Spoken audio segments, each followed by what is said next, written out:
할렐루야 샬롬하고 우리 수고한 우리 사무엘 지각하지 말라고 축복하면서 인사합니다. 할렐루야 샬롬 샬롬 샬롬 샬롬 샬롬. 하나님 사랑합니다. 여러분 주 안에서 사랑합니다. 오늘 고난주간 금요일 예수께서 오후 3시경에 십자가에 못 박혀서 돌아가신 그러한 날, 우리 마음 안에 주님의 그 십자가의 공로가 가득 충만하게 고여서 오늘 말씀에서 은혜가 충만하기를 주님의 이름으로 축복합니다. 다니엘 왕이 높이는 그러한 내용, 다니엘 2장 전체 내용 우리 함께 보면서 가도록 합니다.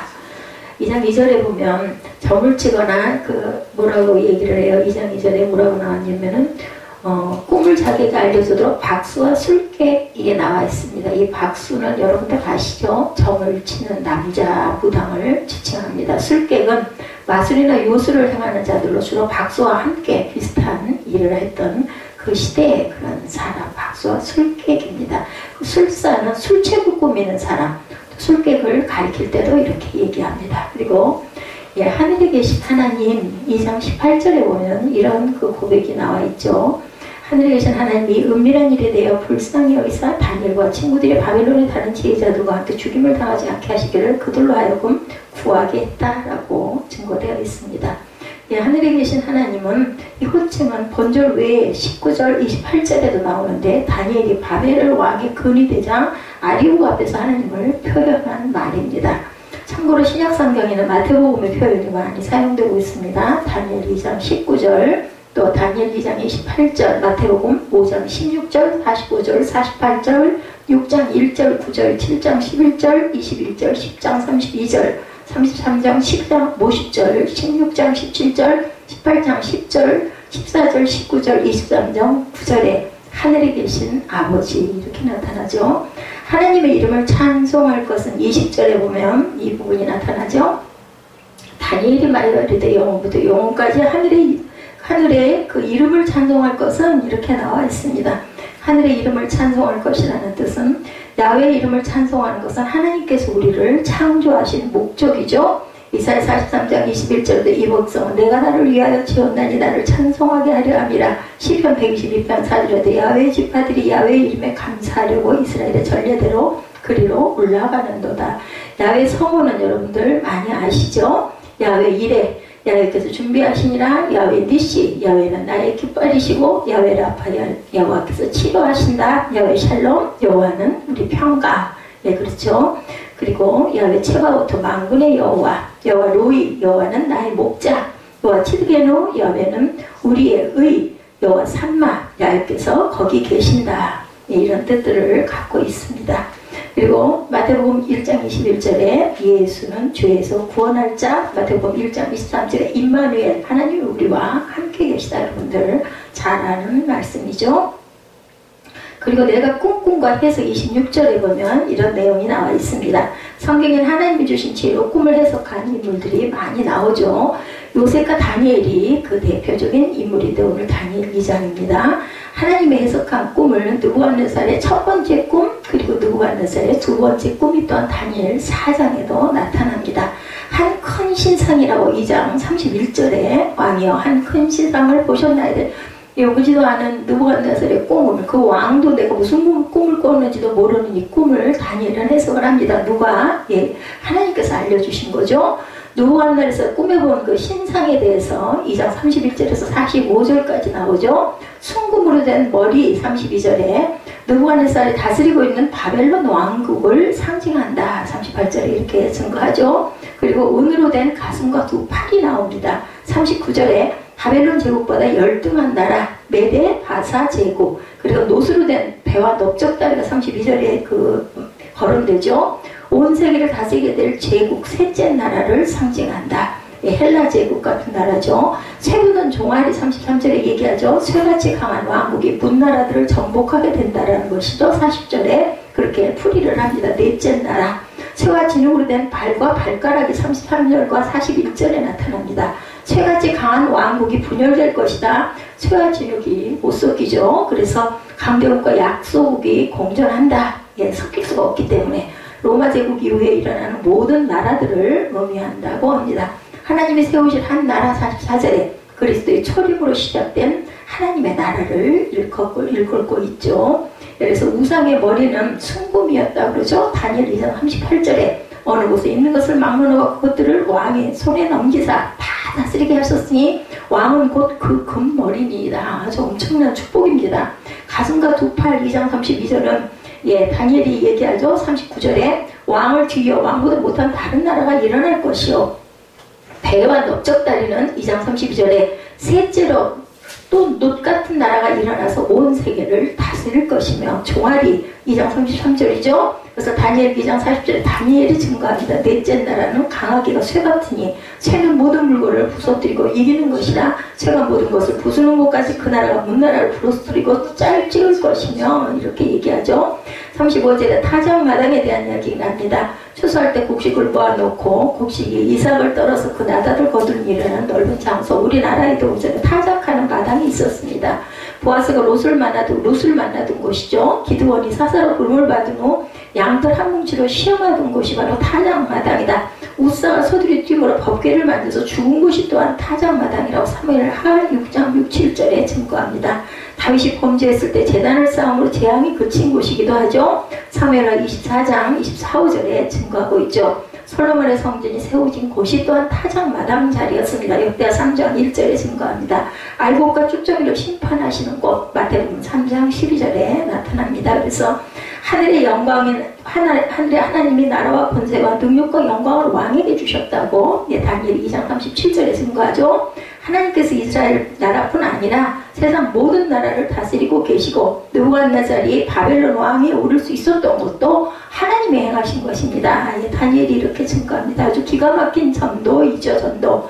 셋째로 또 놋 같은 나라 2장 39절에 헬라 제국을 뜻하고 있죠. 그리고 마지막으로 2장 40절에 나라는 강하기가 쇠 같으리니 로마 제국을 상징하게 나타나 있다는 것을 여러분들이 먼저 알고 보시면 조금 더 빠르실 것 같습니다. 그래서 느부갓네살의 꿈이 1장 1절에서 13절까지 나타나 있죠. 느부갓네살이 다스린 지 2년이 되는 해에 느부갓네살이 꿈을 꾸고 그로 말미암아 마음이 범민하 잠을 이루지 못해 어떤 이상한 꿈을 꿨어요. 그러다 보니까 도대체 이게 무슨 꿈일까? 왕은 자기가 꾼 꿈이 너무 기이한 거죠. 이전에 왕이 그의 꿈을 자기에 알려주도록 박수와 술객과 점장이와 갈대와 술사를 부르라 할 바람에 그들이 들어가 왕의 앞에 씁니다. 그래서 뇌 속에 받은 이상 다니엘 4장 5절에 두 번째 꿈이 다니엘 4장에 나타나거든요. 그때도 마찬가지로 한 꿈을 꾸고 그로 말미암아 두려워하였으니 곧 내 침상에서 생각하는 것과 머릿속에서 받은 환상으로 말미암아 번민하였노라. 두 번째 꿈에 역사합니다. 바로의 꿈이 창세기 4장 19절에 41장 9절에 나타나죠. 술 맡은 관원장이 바로에게 말하되 내가 오늘 내 죄를 기억하나이다. 술 맡은 관원장이 옥에 있을 적에 그죠? 누가 요셉이 꿈 해몽을 해줘서 내가 나가면 이걸 왕께 구해서 너를 석방해 주겠다고 깜빡 잊어버렸어요. 근데 바로가 꿈을 꾸고 나니까 그걸 풀 사람이 없다 보니까 술 맡은 관장이 생각이 난 거예요. 그래서 요셉이 그 이후에 바로 왕에게 나가는 역사가 창세기에 나타납니다. 그렇죠?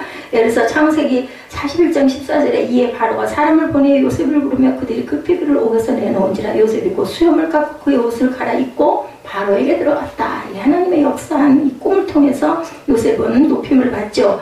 그래서 꿈 해석을 명하는 느부갓네살에 대해서 7절에 보니까 나타나죠. 그들이 다시 대답하여 이르되 원하건대 왕은 꿈을 종들에게 이르시고 그러면 우리가 해석하여 드리겠나이다. 술사 술객들을 다 모았어요. 그죠?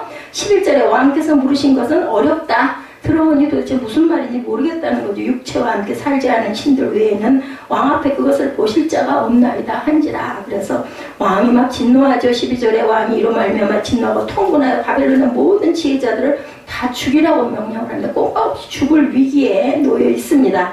사자와 같은 왕의 진노라고 잠언 19장 12절에 왕의 노함은 사자의 부르짖음 같고 그의 은택은 풀 위에 이슬 같으니라. 이렇게 증거합니다.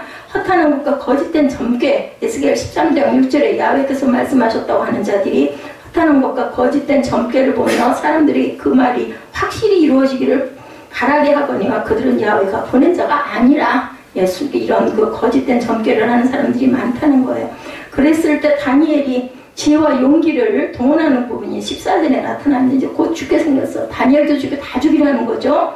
그때 왕의 금의대장 아리옥이 바벨론 지혜자들을 죽이러 나가매 다니엘이 명철하고 슬기로운 말로 얘기합니다. 15절에 왕이 근위대장 아리오에게 물어 이르되 왕의 명령이 어찌 그리 급하니 한 24절입니다. 이에 다니엘은 왕이 바벨론 제자들을 죽이라 명령한 아리오에게로 와서 그에게 이같이 이르되 바벨론 제자들을 죽이지 말고 나를 왕의 앞으로 인도하라. 그리하면 내가 그 해석을 왕께 알려드리리라. 명철과 지혜입니다. 아주 그 순간에 그죠? 다니엘에게 많은 다른 사람들도 구하고 또한 아리옥을 누가 붙이셨어야 하나님이 누구에게 다니엘에게 붙인 역사가 여기서 나타납니다. 힘보다 나은 지혜되고 전도서 9장 16절에 우리가 보기에는 힘센 사람이 장사일 것 같은데 아니죠. 예, 지혜가 장사입니다. 그러므로 내가 이 글을 지혜가 힘보다 나으나 가난한 자의 지혜가 멸시를 받고 그의 말들은 사람들이 듣지 아니한다 하였노라. 이렇게 전도서에 증거합니다. 성읍을 구한 지혜 사무엘하 2장 22절에 이에 여인이 그의 지혜를 가지고 모든 백성에게 나아가며 그들이 비그리의 아들 세바의 머리를 베어 요압에게 던진지라. 이에 요압이 나팔을 불매 무리가 흩어져 성읍에서 물러나 각기 장막으로 돌아가고 요압은 예루살렘으로 돌아와 왕에게 나아가니라. 다윗의 충복인 요압 장군의 이야기죠. 여기에 재능의 아버지라는 아비새가 등장합니다. 다윗 왕의 충성스럽고 용감한 전사이기도 하죠. 그래서 아비아가 이 모든 그 적군을 멸하는 그런 부분이 사무엘상 26장에 나타나 있습니다. 비슷한 아자로 나오는 그 아비새와 비슷한 아비아달 여러분들 많이 들어보셨죠? 미덕의 아버지입니다. 다윗 왕에게 충성을 바친 제사장이에요. 이 사람은 사무엘상 22장입니다. 자, 그리고 나서는 다윗에게 누가 하나님께서 은밀한 것을 보여주시죠. 그래서 그것을 비밀을 깨달은 부분이 17절에서 24절에 증거합니다. 다니엘이 친구들에게 구한 것은 그들로 함께 기도하게 하기 위함이었다. 17절에 그렇게 나타나죠. 이제 기도합니다. 도대체 이게 뭘까? 하나님께서 다니엘과 친구들의 기도를 들으시고 응답하시는 부분이 22, 3절에 나타나죠. 그는 깊고 은밀한 일을 나타내시고 어두운 데 있는 것을 아시며 또 빛이 그와 함께 있도다.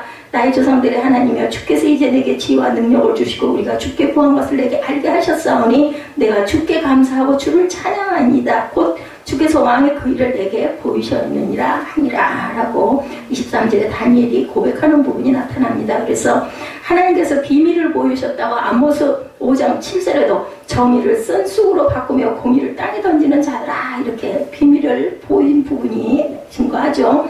야훼께 구한다고 시편 25편 4절에 야훼여 주의 도를 내게 보이시고 주의 길을 내게 가르치소서 시편 기자가 고백합니다. 새 일을 진술한다. 이사야 42장 9절에 고라전에 예언한 일이 이미 이루어졌느니라. 이제 내가 새 일을 알리노라. 그 일이 시작되기 전에라도 너희에게 이르노라. 하나님께서 영으로 이렇게 보여주시고 영으로 깨닫게 하시는 그런 부분이죠. 그래서 이제 25절에 다니엘의 꿈을 해석하러 왕 앞에 나아가죠. 25절에 이에 아리옥이 다니엘을 데리고 급히 왕 앞에 들어가해 아뢰되 내가 잡혀온 유다 자손 중에 한 사람을 찾아내었나이다. 그가 그 해석을 왕께 알려드리리다 하니라. 그래서 거기에 있는 술사 술객도 그죠? 잠시 죽이지 말라고 멈춰진 상태에서 다니엘이 아주 지혜롭게 총명하게 기도하고 이 부분을 왕 앞에 나와서 알려줘. 그게 25절에서 45절까지 내용이어서 오늘 중심을 본문을 우리가 25절에서 49절까지 읽었습니다. 28절에 보면 뭐라고 말하냐면 오직 은밀한 것을 나타내신 일은 하늘에 계신 하나님이시라. 그가 느부갓네살 왕에게 후일에 될 일을 알게 하셨나이다. 왕의 꿈 곧 왕의 침상에서 머릿속으로 받으신 환상은 이러하나이다. 왕은 도대체 이게 뭐가 뭔지도 모르겠는데 다니엘이 어떻게 왕의 꿈속으로 들어갔겠어요? 하나님을 보여주셨기 때문에. 그래서 그 나라의 술사 술객 아무도 그걸 맞추지 못했는데 다니엘은 기도를 통해서 하나님이 영으로 알려주신 거죠. 구원자이신 하나님이라고 이사야 43장 3절에도 대전하는 야훼 내 하나님이요 이스라엘의 거룩한 이여 내 구원자임이라. 내가 애국을 너의 속량물로 구수와 스바를 너를 대신하여 주었노라. 인간은 알 수가 없습니다. 다니엘 5장 8절에도 때 왕의 제자가 다 들어왔으나 능히 그 글자를 읽지 못하며 그 해석을 왕께 알려주지 못한지라. 두 번째 꿈의 내용에 대한 그런 내용이죠.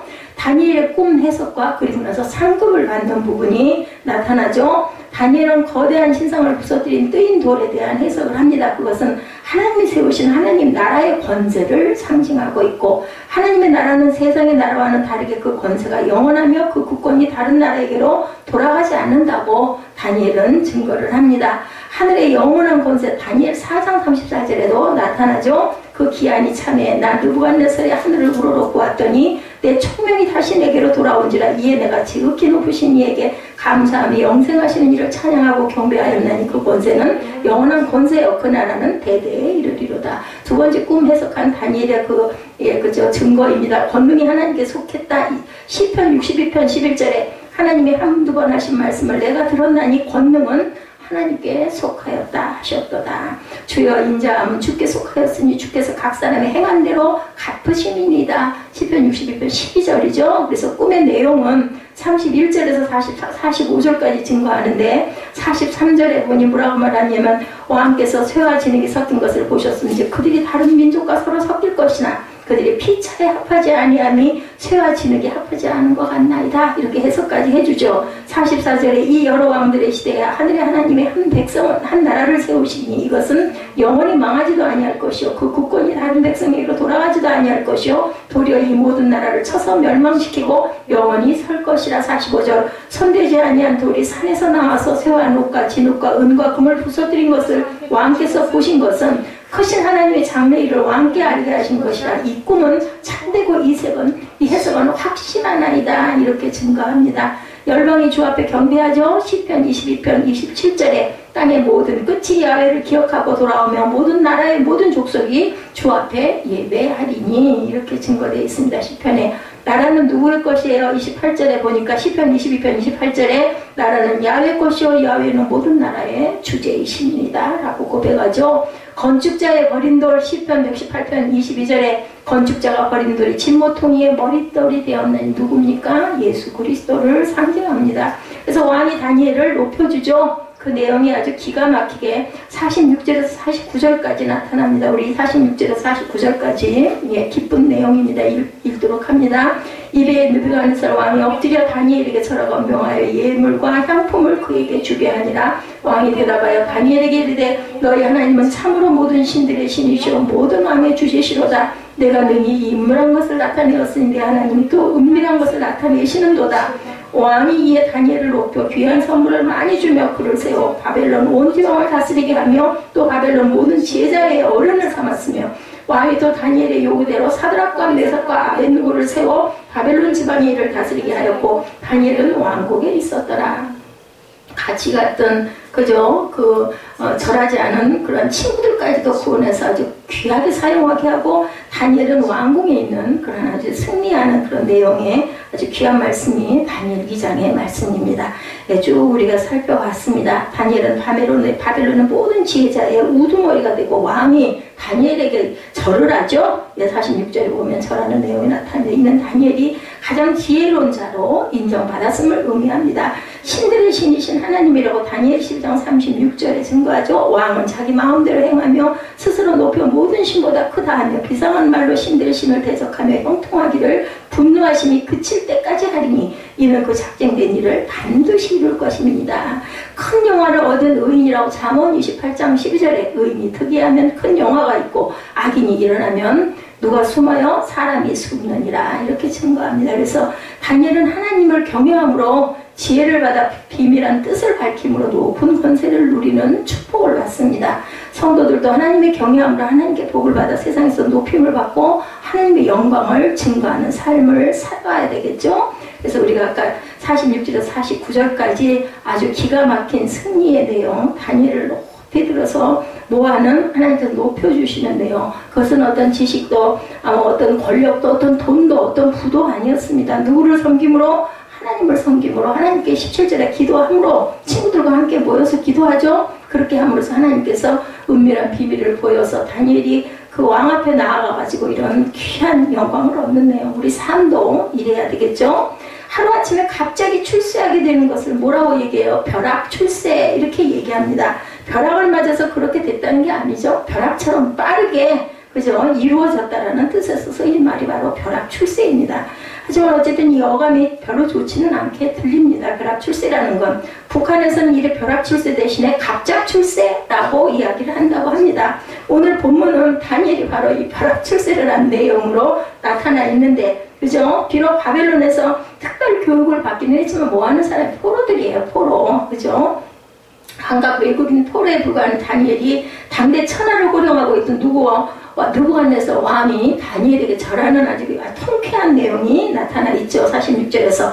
그럼에도 불구하고 그 만남에서 당당하게 그죠? 어때서 세속 정치계에서 최고의 성공을 거두어서 그러니 신하들이 눈이 안 돌아갔겠어요. 그러니까 다니엘을 죽이려고 그 칙령을 내리게도 했겠죠. 자, 왕에게 한 수를 가르쳐주고 있는 쪽은 오히려 다니엘이었다. 46절에 나타나죠. 이에 느부갓네살 왕이 엎드려 다니엘에게 절하고 명하여 예물과 향품을 그에게 주게 하니라.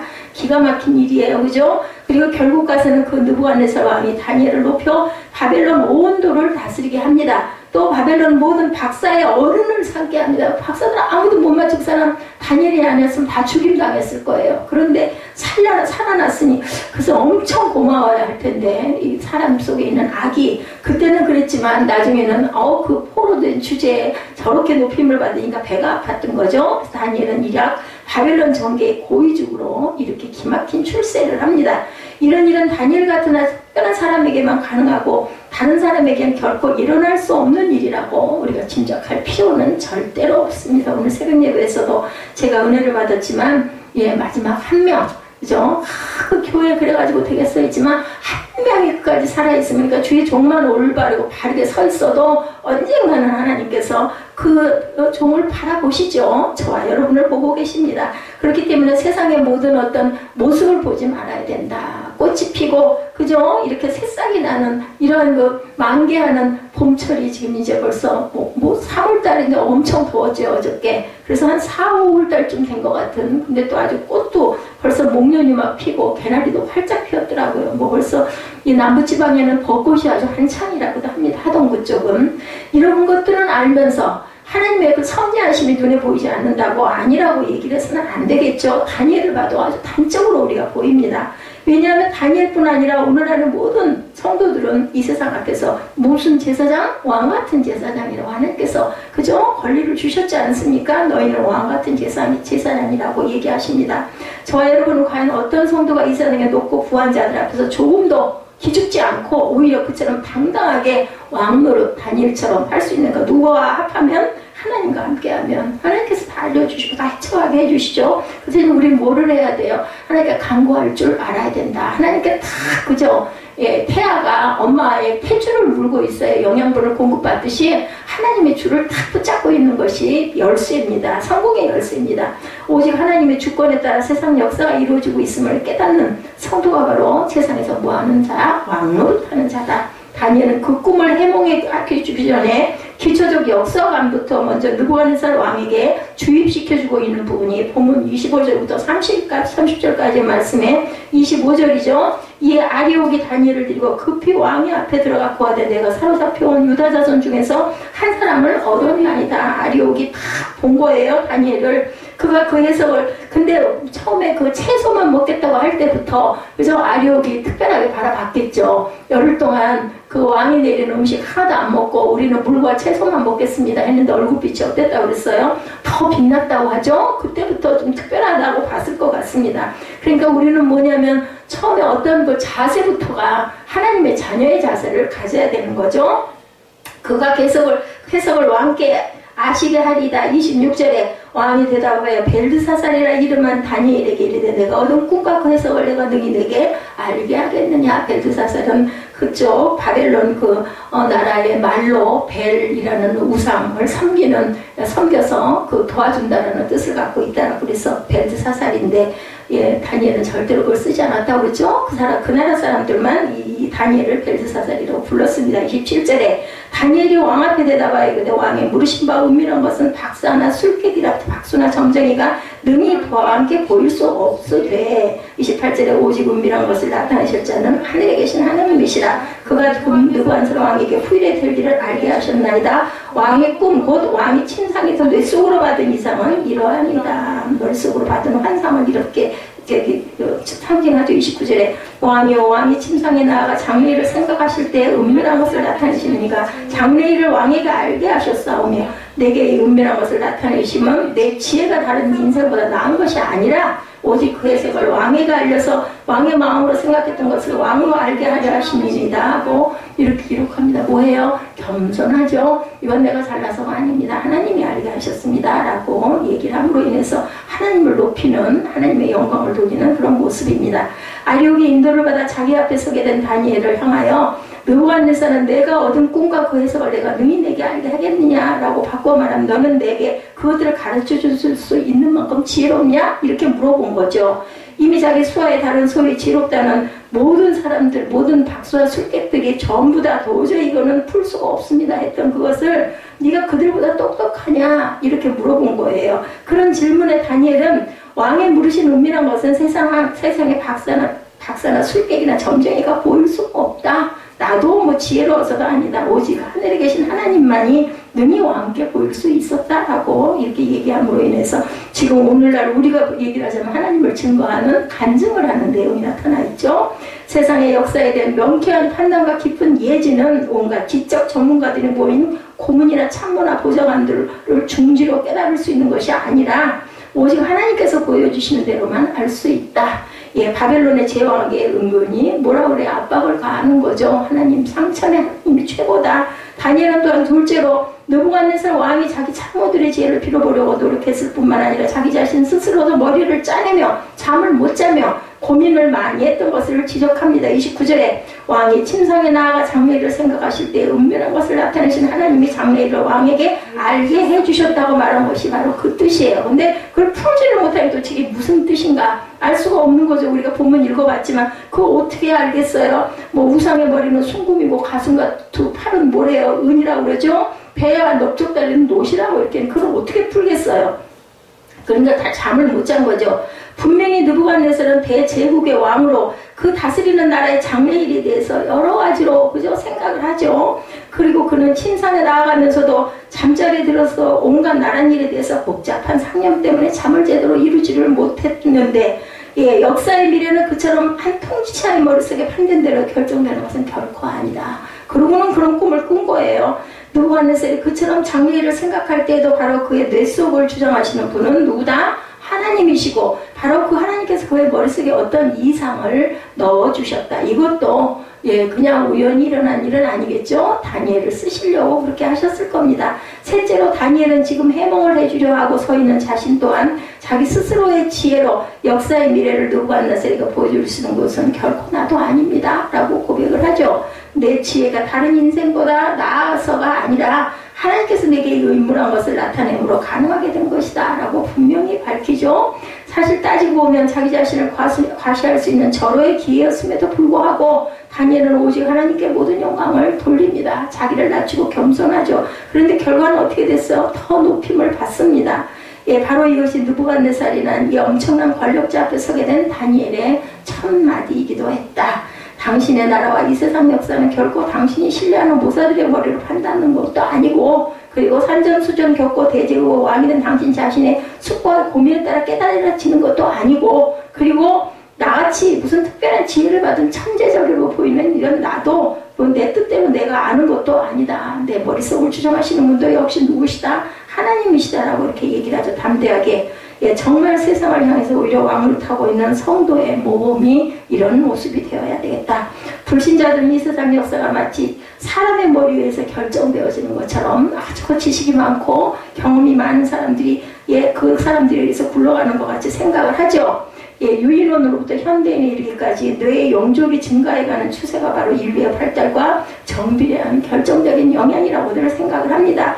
뉴턴의 머릿속에서 만유인력의 법칙이 반짝 떠오르게 된 것이 자연과학의 역사에 결정적인 분수령이 되었다라고 이렇게 판단을 하죠. 히틀러가 러시아를 침공하는 어리석은 판단을 저지르지 않았더라면 세계사는 크게 바뀌었을 것이라고 짐작을 하고 애플 컴퓨터를 만든 사람들이 특허권을 고집하지만 않았더라면 지금쯤 IBM이 마이크로소프트를 능가하는 컴퓨터의 세계 제1인자가 될 수도 있었을 것이다. 이렇게 생각을 합니다. 아주 지혜롭죠. 너무나 지식이 충만합니다. 그죠? 예, 멀리 가지 않아도 내가 어제 이 일을 이렇게만 생각했더라면 오늘 크게 달랐을 텐데 우리가 후회할 때도 너무나 많습니다.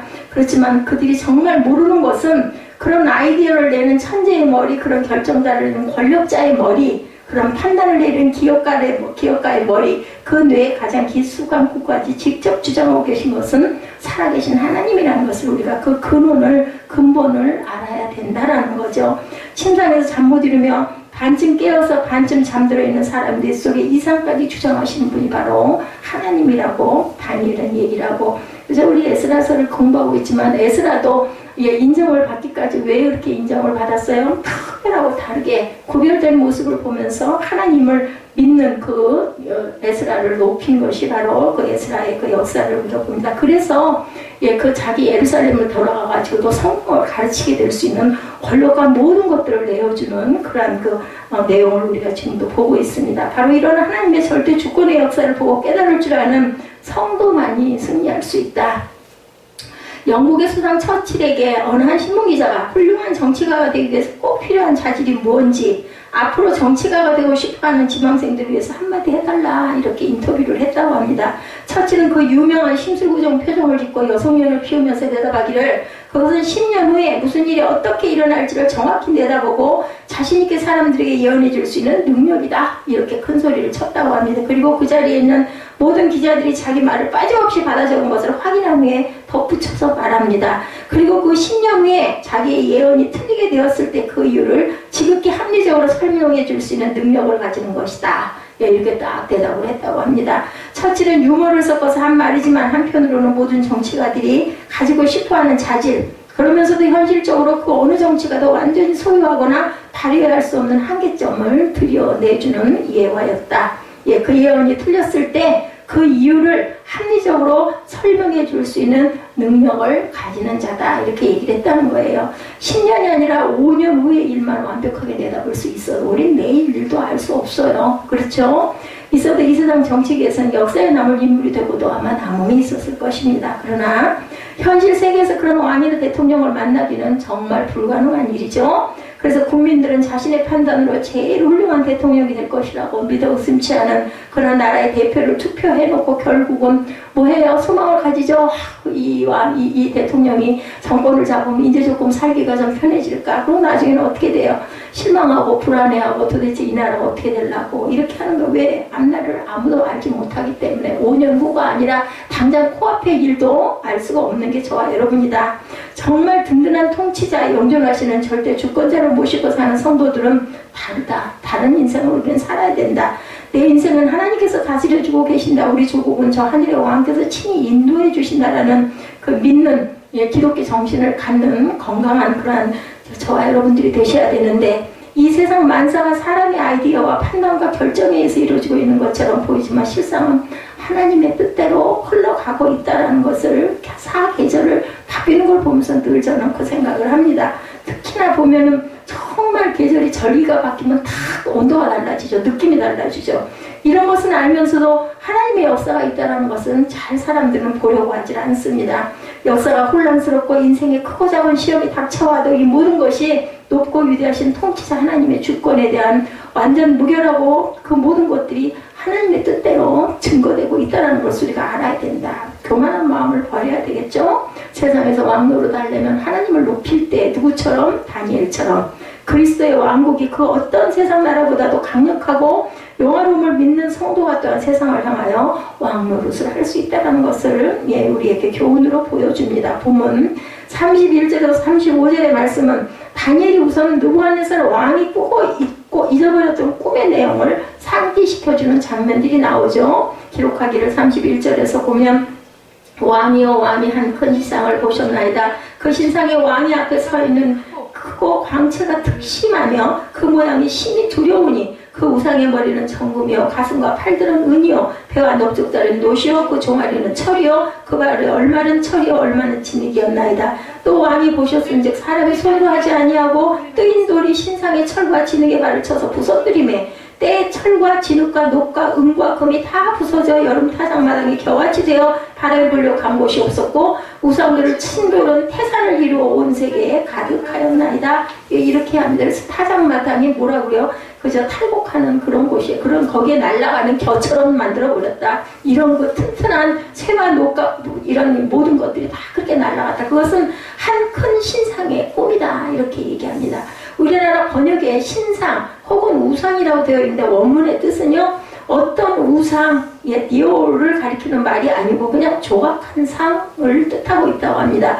본문에 기록된 묘사를 따르면 그것은 사람의 모양을 한 상이었는데 특이한 점은 신체 각도에 따라 여러 가지 다른 재료로 만들어졌다는 거. 무슨 그죠? 마징가제트 뭐 이런 그 로봇은 그런데 이렇게 여러 가지로 만들지 않지 않나 이 생각을 제가 잠깐 해봤습니다.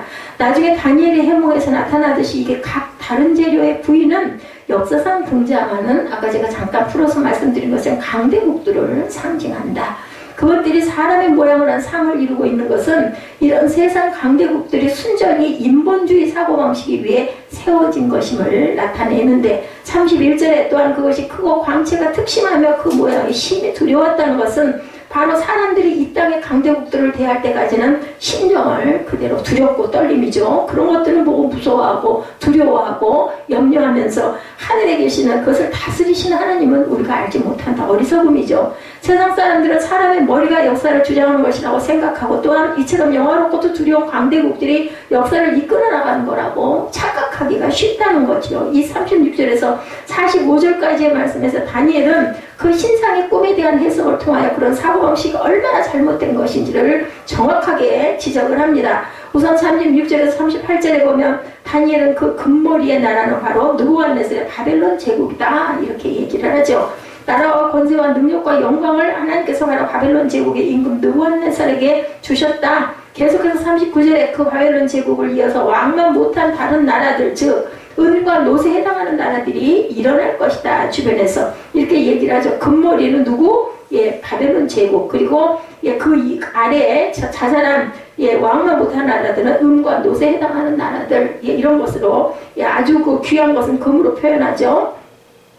이것은 역사적으로 메데 바사 제국 그 뒤에 이은 알렉산더 헬라 제국을 가리키고 있다고 하죠. 이들 역시 강대국들이긴 했지만 그 영광은 바벨론 제국보다도 못했습니다. 그렇기 때문에 그만 못하는 나라들이 있을 것이다.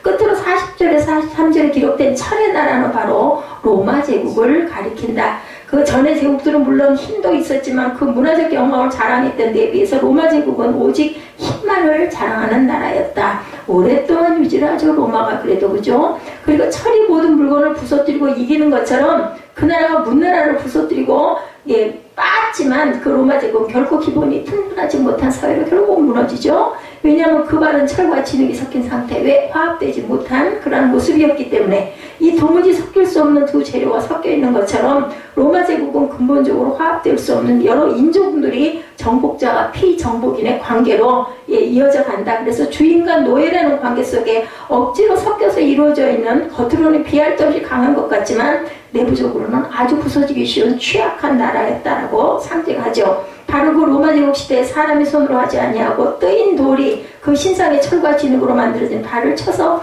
부서뜨렸다. 누구예요? 예수 그리스도를 여기서 상징합니다. 아까 그 신상은 사람의 모양으로 사람의 신체 부위에 따라 조각된 상이었던 것은 대조적으로 이 돌은 전혀 사람의 손에 관여하지 않은 상태에서 저절로 뜨인 커트로 나타납니다. 돌, 즉 순전히 신적 근원과 동기에서 나타난 돌, 한 뜨인 돌이 나타날 것이다 라고 얘기를 했다는 거죠. 바로 그 돌이 신상의 발을 부서뜨렸을 때 그 발뿐만 아니라 그 위에 있던 모든 것이 간 곳 없이 돌 위에 돌 하나도 남지 않고 완전히 무너져 버리죠. 그 대신 우상을 친 돌은 태산을 이루어 온 세계에 가득하게 되었다. 예, 40절에서 43절에 쭉 내려오는 기록에 결국 누가 드러나요? 예수 그리스도십니다. 이것은 곧 예수 그리스도를 통해서 이루어진 메시아의 왕국을 가리키는 말씀이죠. 로마 제국이 그 전성기를 누리고 있을 때 유대 땅 한 모퉁이에서 나타난 돌, 그 인본주의 힘을 최고로 자랑하던 로마 제국을 완전히 굴복시키고 격파했을 뿐 아니라 그 이전의 강대국들의 영광 역시 무색하게 만들어버렸다. 44절에 바로 이 나라를 가리켜 다니엘이 해석하기를 이 열왕의 때에 하늘의 하나님의 한 나라를 세우시기니 이것은 영원히 망하지도 아니할 것이요 그 국권이 다른 백성에게 돌아가지 아니할 것이요 도리어 이 모든 나라를 쳐서 멸하고 어떻게 영원히 설 것이다 라고 말합니다. 하나도 빠짐없이 예수 그리스도의 교회를 통하여 문자 그대로 성취가 되었지 않습니까? 그렇죠? 예, 그 시대에는 몰랐겠지만 우리는 지금 이 시대에서 다니엘을 보면서 압니다. 사람이 아니라 하나님께서 세우신 예수 그리스도의 왕국이야말로 결코 멸망하지 않을 영원한 나라죠. 그 국권이 다른 데로 넘어갈 수 없는 나라, 오고 올 모든 나라까지 쳐서 멸하고 영원히 설 왕국, 천년 왕국을 가리킵니다. 실로 하나님께서는 다니엘에게 그 얼마나 놀라운 이 비밀을 가르쳐 주시죠. 바벨론 제국은 다니엘에게 현실적으로 자기 조국을 멸망시키고 자신의 몸을 포로로 잡아온 나라였고 당대 세계 제일의 강대국이었지만 그럼에도 불구하고 다니엘은 그렇게 절대로 생각하지 않았다. 물론 믿음으로 하나님께 기도함으로 하나님께 은혜를 보고 하나님의 환상을 통해서 알려주시는 그건 뭐 증거 아니에요. 그죠? 예, 앞으로 이 바벨론 제국을 무너뜨리게 될 나라에 대해서조차 그렇게 절대로 생각하지 않았다. 왜냐하면 결국은 로마가 망할 것이라는 거죠. 왜냐하면 그의 가슴 속에서는 하나님의 나라에 대한 메시아를 통하여 세우실 한 나라, 역사상 최대의 최강의 절대로 그저 허물어지지 않은 영존할 왕국이 이미 다니엘의 마음 안에 서 있었기 때문이죠. 이 사람은 뭐한 사람이에요? 그 시대에 구원받고 그리고 영생의 복을 받은 그러한 다니엘이었다. 세상 나라를 보고 그 영광과 권위 앞에 두려워하고 그것들이 역사를 이루고 자기네 인생을 결정짓는다고 생각하는 것은 모든 누구의 공통적 사고방식, 불신자들의 사고방식이라는 것을 우리가 이 다니엘 2장을 통해서 깨닫습니다. 미국이 어떻게 마음을 먹느냐에 따라서 세계 정세가 좌지우지된다고 생각을 하죠. IMF 총재가 실질적으로는 세계 대통령이나 다름없다고 보는 것 또한 그렇습니다. 오직 그 신상만 보고 뜨인 돌을 볼 줄 모르는 사람들의 소치다. 그래서 우리나라도 IMF로 인해서 무너질 거라고 얼마나 그랬어요. 근데 절대로 그렇게 되지 않았죠. 하나님의 뜻이 있기 때문이에요. 이 나라 이 백성들이 아주 지혜롭고 잘나고 믿음이 좋아서 그런 거 절대로 아닙니다. 하나님이 쓰기로 작정을 하셨죠. 그렇지만 성경 말씀을 따라 눈을 뜨고 세상 역사를 보면 절대 그렇지 않다. 바벨론에서 헬라에 이르는 찬란한 문명의 영광이란 것은 우리 예수 그리스도의 왕국이 등장했을 때 우상 문화에 불과한 것들로 들통이 모두 다 나죠. 오늘날의 미국처럼 무적의 군사력으로서 전 지중해 연한 나라를 위해 군림하면서 팍스 로마나를 구가했던 로마의 힘, 그리스도의 십자가라는 것이 별것 아닌 것처럼 보였던, 그렇죠? 한 개의 돌 앞에 완전히 산산조각이 나서 로마도 결국 나중에 그죠? 기독교를 국교로 받아들입니다. 그렇게도 초대교회를 박해했던 로마는 끝내 기독교를 국교로 인정하는 첫나라가 되고 맙니다. 그러면 오늘날의 강대국으로 군사력이나 경제력이나 것도 꼭 똑같다라는 것을 우리가 알아야 되겠다. 느부갓네살 같은 자의 눈에는 이런 것이 자기의 운명을 좌우할 듯이 보이지만 예수 그리스도 왕국의 백성된 저와 여러분은 미국이나 일본뿐 아니라 앞으로 또 오고 올 그 어떤 중국이 지금 뜨고 있지만 그렇더라도 역사의 영원한 주인공이 되기는커녕 결국은 금신상의 강대국처럼 바람에 불려 강고독게 될 날을 맞이하게 될 것을 우리가 알아야 되겠다. 확실한 징조. 요즘에 미세먼지 보면서 저는 정말 몇 년 전에도 이런 일은 별로 없었어요. 가끔 황사가 일어나기도 해서 그때 우리 조심해야 된다, 밖에 나가지 마라, 그 소리를 들은 것도 수년 전부터였었지 그 이전에는 없었습니다. 10년 전에는 저는 그런 얘기를 들어본 적이 없었습니다. 그런데 점점 이제는 공기도 사서 집안에다 모아놓고 써야 되는 그런 때가 오지는 않을까. 물도 사먹는다는 소리 듣고 이상하다고 했잖아요. 한 15년 전에는. 근데 이제는 물 사먹는 게 그냥 기본이 됐습니다. 그렇죠? 주님께서 당신을 믿고 따르는 성도들을 불러 모아 세우신 이 메시아 왕국은 지금까지 그 어떤 세상의 강대국이라 할지라도 끝내 철저히 부서뜨리고 이겨왔으며 앞으로도 계속하여 대산을 이루면서 온 세계에 가득하게 되어 있으며 이미 그렇게 진행되고 있는 것을 우리도 목도하고 있습니다. 세상에서 주 예수의 나라 이 땅에 곧 오리라 오리라 이렇게 얘기하죠. 주님께서 이미 우리들로 하여금 돌아오게 해주신 그 영광스러운 왕국 안에서 가슴을 활짝 열고 세상에 크고 강하고 화려한 나라를 향하여 오히려 왕의 계가를 당당히 부르는 저와 여러분들이 되셔야 되겠다. 본문 46절 이하 49절의 말씀 우리가 아까도 기뻐서 읽었지만 이에 느부갓네살 왕이 엎드려 다니엘에게 절합니다. 명하여 예물과 향품을 그에게 드리고 왕이 대답하여 다니엘에게 이르되 너희 하나님은 참으로 모든 신의 신이시오 모든 왕의 주시오시로다. 내가 능히 이 은밀한 것을 나타내었으니 네 하나님은 또 은밀한 것을 나타내시는 자시로다. 왕이 이에 다니엘을 높여 귀한 선물을 많이 주며 세워 바벨론 온도를 다스리고 또 바벨론 모든 박사의 어른을 삼았으며 왕이 또 다니엘의 청구대로 사드락과 메삭과 아벤느고를 세워 바벨론 도로기를 다스리게 하였고 다니엘은 왕궁이 있었더라고. 이 사건에 대해서 아주 멋진 대산원의 막을 그때 에스라가 있고 느헤미야가 있고 그래서 결국은 이 왕을 통해서 얼마나 두렵고 무서웠겠어요. 네 예루살렘의 성전을 재건하라는 역사가 일어났다는 것을 우리가 봅니다.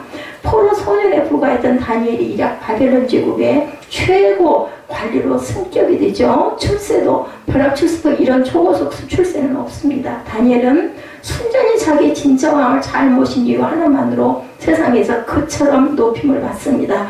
느부갓네살 왕을 높여서가 아니라 하늘의 주제이신 하나님을 높여서이죠. 왕에게 아부하지 않았죠.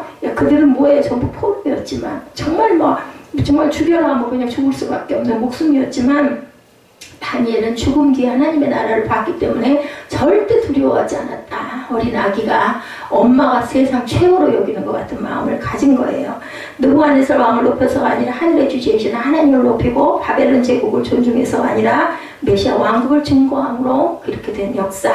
예, 조선족들이나 동남아의 노동자들은 우리나라의 주민등록증을 얻기 위해서 아주 혈안이 되었다고 합니다. 미국의 이민간 독보들은 얼마 전에 그 미국 이민 굉장히 아주 유행했을 때 영주권 시민증 얻기 위해서 얼마나 많은 돈들을 들이고 온갖 수단과 방법을 다 동원했죠. 그런데 어느 누구도 북한 같은 나라의 국민증을 받으려고 애쓰지는 않는다라는 것을 우리가 생각해야 됩니다. 오직 안정된 나라, 부국 강경한 국가를 법적으로 지위를 얻어야만 개인의 신변 안전과 생존권도 보장되기 때문이라는 것을 알아요. 사람들은. 그러면서도 하나님의 나라는 귀하게 여기지 않는 미련을 범하고 있다는 것. 그렇죠? 예, 일단 한 나라의 국민이 되기 위해서 우리가 국권에 따른 보호와 그 나라 국력에 의해서 행복한 그 행복을 누리는 것 역시도 그래야만 누릴 수가 있는 것처럼 강대국의 국민이 되면 그 나라에 바라는 여권을 가지고 다른 나라의 여행도 지금 우리나라가 여권 없이 갈 수 있는 나라가 굉장히 많아졌어요. 예전에는 여권 없이는 못 가는 나라가 너무너무 많았죠. 예, 이래서 똑같은 대사, 유엔 대표라고 해도 어느 나라에서 파견되는가에 따라서 받는 대화, 그 처세가 차차만별로 달랐고, 예전에는 코리아 하면 아무도 몰랐지만 지금은 코리아 하면 가슴을 피고 당당하게 세상을 활보할 수 있게 된 것은 국권이 그만큼 높아졌기 때문이다. 하나님의 나라는 말할 것도 없겠죠. 대주제이신 하나님께서 어떻게 이 세상 앞에 고개 숙이고 무릎까지 꿇고 있는 못난 이를 당신의 왕국 백성으로 절대로 두려워할 필요가 없다. 그러므로 우리는 세상의 지식인들과 세상의 권력자들이 이끌어가는 것이 결코 이 세상이 아니라는 것을 잊지 말아야 되겠다. 과학자들이 진화론이 어떻고 대학 교수들이 분석 철학이 어떻고 하는 말들에 절대로 주눅들지 말아야 되겠다. 그것은 못난 짓입니다. 또한 우리는 세상의 권세에 끌려가는 인생이 되어서도 절대로 안 되겠다. 이 사회의 경제주수가 내 인생을 이 나라 대통령이 정책이 내 미래를 결정하는 것은 절대 아니다. 우리는 그저 있다가 갑니다. 이 시대는 흘러갑니다. 대통령이 누구였다 해도 또 몇 년 후에는 또 다른 대통령이 서기도 합니다. 이 나라가 이 땅이 더 얼마나 더 좋아질지 그것도 우리는 알 수 없지만, 그렇다 할지라도 하나님의 나라만 굳건하게 붙들고 있으면 다니엘처럼 높임을 받는다. 세상에서 볼 때는 아니 왜 저 짓을 하고 있어 어리석게 이렇지만 우리는 거기에 절대로 부활이동할 필요가 없다. 왜냐하면 성경이 증거하고 있지 않습니까? 예수를 믿는 한은 우리는 무엇을 믿어요? 하나님의 나라를 믿어야 되고 하나님의 말씀을 믿어야 된다. 그렇기 때문에 이 땅 위에 아직도 그저 그 성도들의 천년왕국 시대가 끝나지 않았다는 것을 우리가 절대로 잊어버리지 말아야 된다. 사람의 머리가 아니라 하나님의 주권의 역사를 우리가 믿고 가야 된다라는 겁니다. 그래서 조국의 과거 역사를 하나님의 구속사의 시각에서 깨달을 줄 알아야 되고, 우리 대한민국을 예수 그리스도의 왕국을 중심으로 흥황케 하려는 꿈을 키워나가야 되겠다. 누구 함께 하시니까? 산돌이신 예수 그리스도가 하나님께서 저와 여러분들을 보호하고 계신다는 거죠. 예수 그리스도의 복음의 힘으로 무너뜨리고자 하는 각오를 더욱 다져야 된다. 무엇을 무너뜨려요? 그 사단의 세력들, 그 괴계들, 그 흑암의 권세를 깨뜨리고 가야 되겠죠. 이와 같이 하나님의 구속자에 대해서 당당하게 왕같은 제사장들 한 수를 가리킬 줄 아는 이런 제사장들이 돼야 되겠고, 세상 지식과 권력과 영화의 정점에 서 있는 듯이 보였던 바빌론 제국을 향하여 오히려 그처럼 우연하게 행동했던 느부갓네살 왕으로부터 높임을 받았던 다니엘처럼 그죠? 이렇게 살아가야 되겠다.